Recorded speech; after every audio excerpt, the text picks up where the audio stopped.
Kebanyakan orang di Indonesia kalau disuruh baca atau dengerin orang ngomong bahasa Inggris biasanya tuh bisa. Tapi kalau disuruh ngomong kok rasanya susah banget ya? Karena itu juga hal yang gue rasakan ketika gue kuliah dan kerja di Belanda selama 3 tahun. Bisa ngomong bahasa Inggris secara lancar dan pede itu jauh lebih susah daripada membaca dan mendengarkan orang ngomong bahasa Inggris. Dan buat kalian nih yang merasa kalian udah bisa baca teks bahasa Inggris atau dengerin orang ngomong pakai bahasa Inggris tapi belum bisa ngomong secara lancar dan pede, kalian tenang aja. Karena di video ini gue akan khusus ngomongin tentang tips dan trik yang gue gunakan untuk bisa ngomong bahasa Inggris secara lancar dan pede. Dan gue pastikan semua tips dan trik yang akan gue kasih di video ini bisa kalian lakukan sendiri tanpa ikut les atau ada tanpa temen yang nemenin kalian. Oke, kita nggak usah lama-lama lagi, langsung kita bahas aja. Selamat datang di Kelas Tanpa Batas.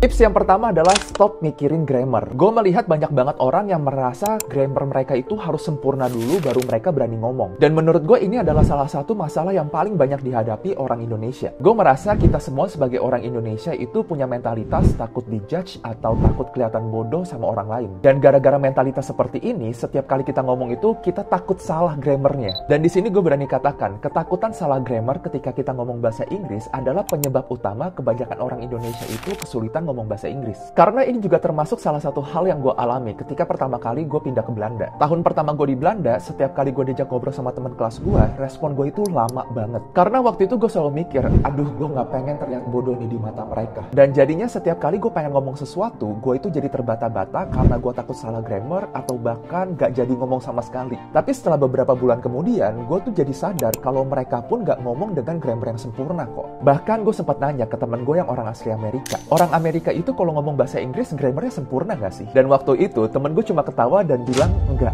Bahkan temen gue tuh nambahin, orang Amerika pun kalau ngambil tes IELTS yang dapat nilai 9 itu juga nggak bakal banyak. Buat yang belum tahu nih, nilai 9 itu adalah nilai maksimum di IELTS. Dan semenjak gue mengetahui hal ini, kemampuan ngomong bahasa Inggris gue itu jadi jauh lebih lancar, walaupun grammarnya itu masih salah-salah. Dan di situ tuh gue sadar, ngomong bahasa Inggris itu sebenarnya nggak sulit-sulit banget. Yang sulit itu adalah ngomong bahasa Inggris dengan grammar yang sempurna. Dan di situ gue juga sadar, tujuan utama kita ngomong bahasa Inggris adalah penyampaian pesan. Dan kita di sini ingin berkomunikasi dengan orang lain. Jadi kalau grammar kita salah, tapi pesannya tersampaikan, itu nggak apa-apa. Dan coba kalian pikirkan, waktu kecil kita juga nggak bisa bahasa Indonesia, dan kita belajar bahasa Indonesia. Dan kalau kalian ingat nih, kita baru belajar struktur kalimat bahasa Indonesia itu waktu SD, yang SPOK itu loh. Tapi sebelum kita belajar SPOK, kita semua ini sebenarnya udah bisa ngomong bahasa Indonesia. Jadi di sini gue pengen kalian sadar, kalau kita semua bisa lancar berbahasa Indonesia, itu bukan karena sekolah guys. Tapi kita belajar dengan cara mendengarkan orang lain, lalu kita tiru, kita salah, dan kita perbaiki. Dan hal ini sama aja dengan bahasa Inggris. Kita baru bisa lancar ngomong bahasa Inggris ketika kita belajar dari kesalahan kita. Dan dari pengalaman gue, semakin banyak kita melakukan kesalahan, akan semakin cepat kita belajarnya. Jadi hal pertama yang harus kalian lakukan kalau kalian pengen ngomong bahasa Inggrisnya lancar adalah lupakan grammar dulu guys. Setiap kali kita ngomong, fokus dulu ke penyampaian pesan, bukan ke struktur kalimat. Salah grammar itu sangat wajar. Yang penting lawan bicara kita itu ngerti dulu maksud kita apa. Dan gue yakin banget, semakin banyak kita melakukan kesalahan dan kita belajar dari kesalahan itu, kemampuan grammar kita akan meningkat secara otomatis. Jadi intinya, jangan pernah berpikir bahwa grammar sempurna itu adalah tujuan kita ketika kita ngomong bahasa Inggris. Tapi coba pikirkan bahwa grammar yang sempurna itu hanyalah bonus tambahan aja, yang akan meningkat secara otomatis selama kita memperbaiki kesalahan-kesalahan kita. Jadi kalau kalian pengen cepat lancar bahasa Inggris, kalian jangan pernah takut grammar salah dulu. Yang penting, kita banyakin dulu aja latihan ngomong, walaupun grammarnya itu salah. Habis itu kita dengerin lawan bicara kita tiru, kalau kita salah, kita langsung perbaiki ke depannya. Lakukan hal ini terus-menerus dan gue yakin banget kemampuan ngomong bahasa Inggris kita akan cepet banget meningkatnya.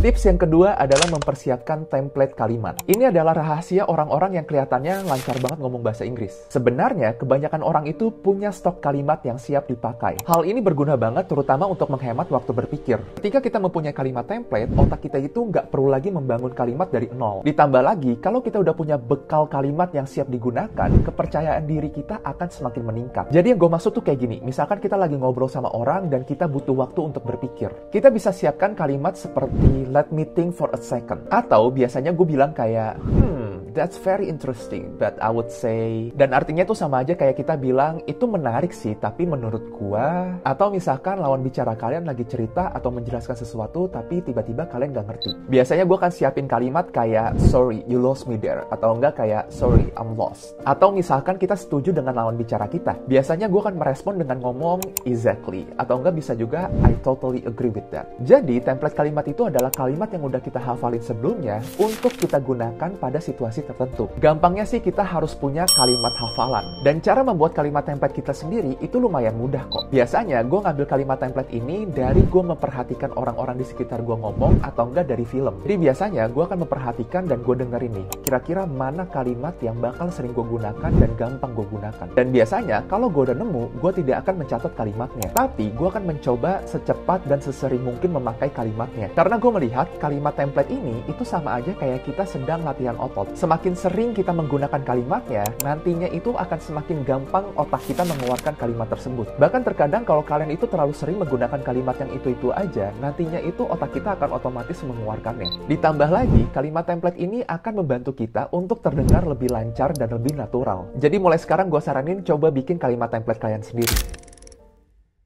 Tips yang ketiga adalah latih otak kita untuk berpikir dalam bahasa Inggris atau kita sebut dengan micro thoughts. Jadi gampangnya, micro thoughts ini adalah memikirkan hal-hal yang kecil dan spontan yang muncul dalam pikiran kita dalam bahasa Inggris. Gak perlu kalimat panjang dan gak perlu dialog yang penuh. Jadi cukup potongan kalimat sederhana yang kita alami atau yang kita rasakan saat itu juga. Gampangnya micro thoughts ini adalah sebuah latihan untuk berpikir kecil-kecil dalam bahasa Inggris tapi sepanjang hari. Misalkan kita lagi jalan di luar dan cuaca hari ini panas banget. Kita bisa coba latih otak kita untuk mendeskripsikan hal yang kita alami dalam bahasa Inggris. Dan di sini kita bisa bilang, it is very hot today. Atau misalkan kalian lagi makan dan makanannya enak banget. Kalian bisa berpikir kayak, this tastes really good.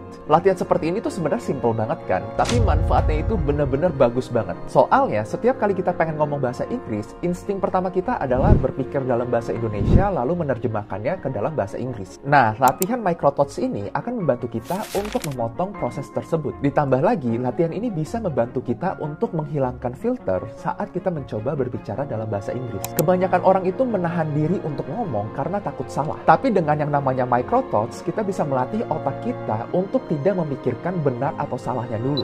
Karena dengan latihan micro thoughts ini, kita hanya berfokus untuk melatih ekspresi alami kita atau hal yang kita alami secara spontan aja. Jadi yang harus kita latih berpikir dalam bahasa Inggris itu nggak perlu kalimat-kalimat yang panjang. Cukup potongan kalimat singkat yang muncul di kepala kita ketika kita merespon sesuatu dari luar. Dan cara paling mudah melatihnya adalah dengan memulai dari aktivitas sehari-hari. Contoh paling gampang ya, saat bangun tidur, kita bisa berpikir, I'm still sleepy. Atau misalkan saat kita masak, kita bisa berpikir, I need more salt. Jadi yang kita latih berpikir dalam bahasa Inggris itu adalah respon-respon yang alami aja. Gak perlu kalimat-kalimat yang kompleks. Dan menurut gue ini adalah kunci utama untuk ngomong lancar tanpa harus mikir. Yang keempat adalah melatih pronunciation atau pengucapan melalui lagu. Menurut gue ini adalah cara paling mudah melatih pengucapan kita. Karena menurut gue, melatih pengucapan itu lebih mudah lewat nyanyian daripada ngomong biasa. Karena ketika kita bernyanyi, kita itu nggak cuma mengikuti cara penyanyi aslinya mengucapkan sebuah kata. Tapi kita akan secara otomatis meniru intonasinya, ritmenya, dan pengucapan huruf yang disambung atau dilembutkan juga. Ditambah lagi, otak kita itu punya kecenderungan untuk mengingat melodi dan ritme lebih kuat daripada teks biasa. Dan inilah kenapa kadang itu kita bisa mengingat lirik lagu tanpa kita sadarin, padahal kita nggak pernah secara sengaja untuk menghafalkannya. Dan cara ini juga akan sangat berguna untuk melatih muscle memory mulut kita. Karena ketika kita bernyanyi dalam bahasa Inggris, kita itu sedang melatih otot mulut, bibir, dan lidah kita untuk mengucapkan bahasa Inggris yang benar. Semakin banyak kita latih, akan semakin gampang juga otot-otot di bagian sini untuk membentuk suara yang benar secara otomatis. Nah, tapi gue sarankan kalau kalian pengen latihan dengan cara ini, pilihlah lagu dengan tempo yang sedang dan lirik yang jelas. Dan mungkin nantinya kalau kalian udah jago, kalian bisa mulai latihan pakai lagu rap kali ya. Contohnya kayak lagunya Eminem.